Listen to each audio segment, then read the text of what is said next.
The thumbnail to this video says, "The worst person in the world." And there's a picture of me. So just in order to clear up any confusion, I'm actually not the worst person in the world. I'm not doing a review of myself.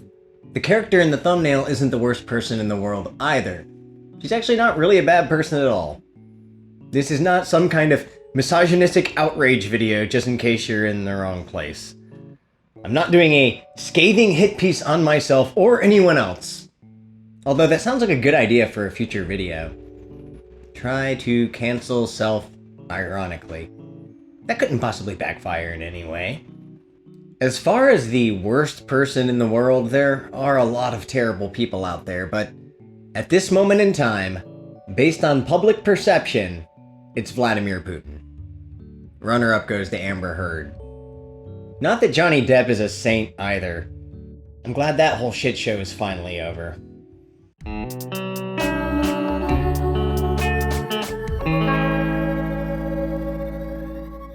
The Worst Person in the World is a Norwegian drama that follows a young woman as she navigates the world of relationships and decides if she wants to have children, which sounds like a cliched story, but it's a very engaging and emotional film.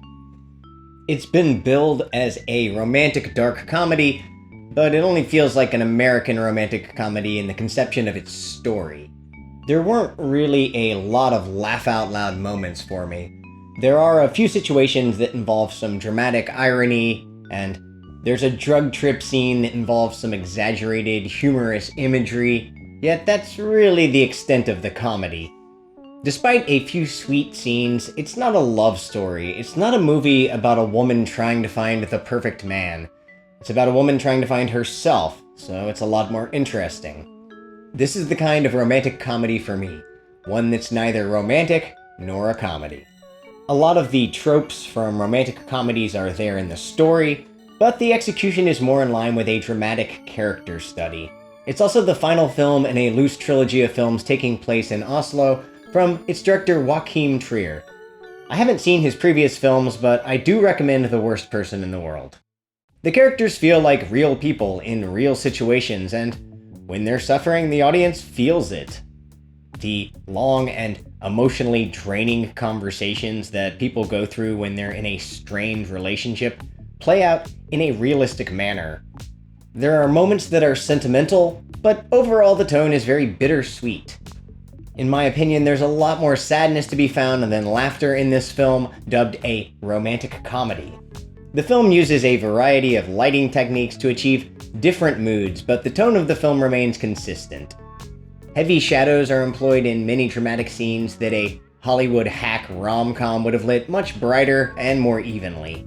The soundtrack expresses generational divide by combining the 70s rock of Harry Nilsson and Todd Rundgren with more modern music, which I've never heard of, meaning that I'm officially old now. It'll happen to you. There are just enough light, playful scenes sprinkled throughout so that this isn't a dirge of a film where it's all couples fighting and emotionally breaking down. It's lighter than Ingmar Bergman, closer to Woody Allen.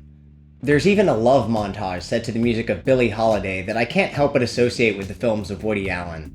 I know we're not supposed to talk about Woody Allen films anymore, but I've seen a lot of them, and I'm not gonna just erase their existence from my brain.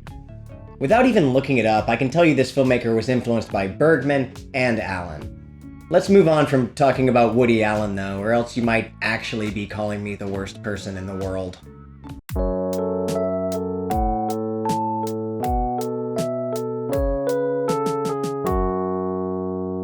The film is told in a series of vignettes, 12 chapters, an epilogue, and a prologue.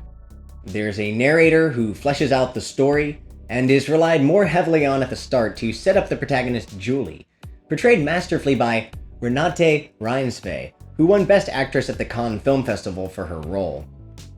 Julie bounces around from relationship to relationship, frequently changing her major, and the film focuses on a transitional period in her life when she settles down with Axel, who is an edgy comic book artist known for his satirical character Bobcat.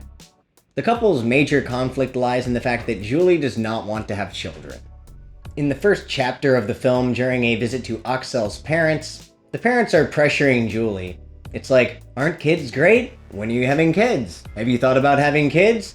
You know what made our marriage work? Kids, kids, kids. But clearly Axel's parents have some issues because they get in an awful fight after everyone loosens up for a party and his mother hits her head on the chandelier. The dialogue during this get-together is fun, such as the scene where Axel's father mansplains mansplaining. The word mansplain is actually the same in English and Norwegian. One of the sly jokes in the film arises in Chapter 3, in which Julie writes an article called Oral Sex in the Age of Me Too that goes viral and sparks a lot of arguments online. The article basically explains why she likes soft dicks. Her husband encourages her to get the article published, but then whenever family or friends are around, it's kind of awkward to talk about. Wouldn't you constantly be eyeing this guy thinking, does he have a soft dick?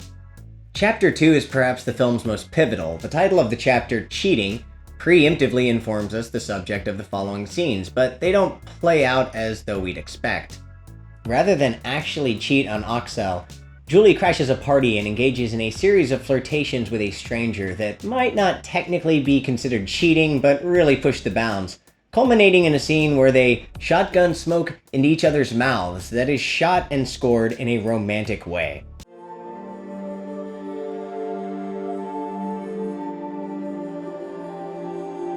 There's also a part where they watch each other urinate. Not in a gross way, in a very lighthearted way. At the end of the night, into the next morning, they go their separate ways without exchanging their surnames, so that they won't be able to find each other and cheat. The film's title comes from a later scene, after Julie happens to run into this stranger again in Chapter 5, and they really do decide to cheat on their partners together, causing him to refer to himself as the worst person in the world. Julie is now at a point where she has to decide whether to continue her relationship with Axel or begin one with the stranger from the party, Eyvind. The concept of the story sounds pretty basic. In a traditional romantic comedy, Julie would be the every woman searching for love, Axel would be portrayed as a complete egotistical jerk, and Eyvind would be Mr. Right, the working class hunk.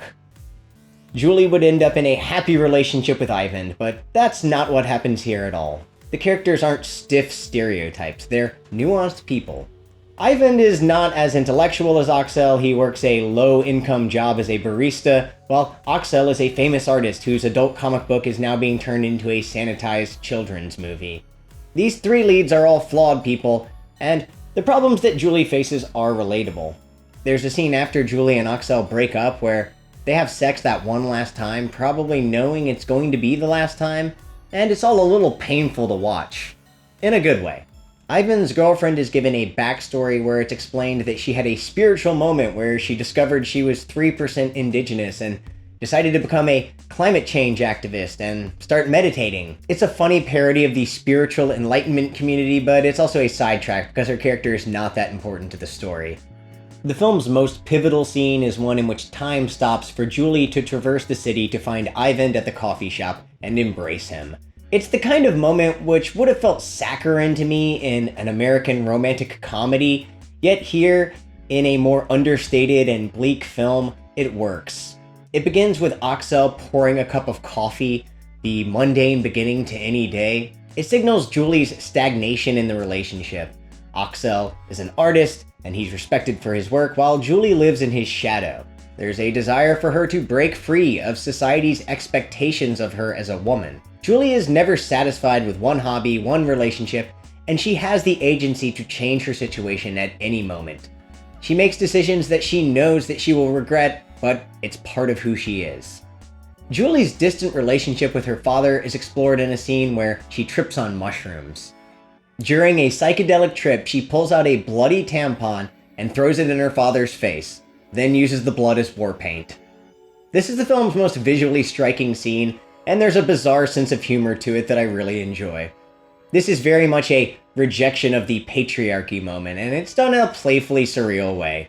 The irony of the film is that Julie never wanted kids with Axel, but then Eyvind gets her pregnant, and he's the one who doesn't want kids, forcing their relationship to an end.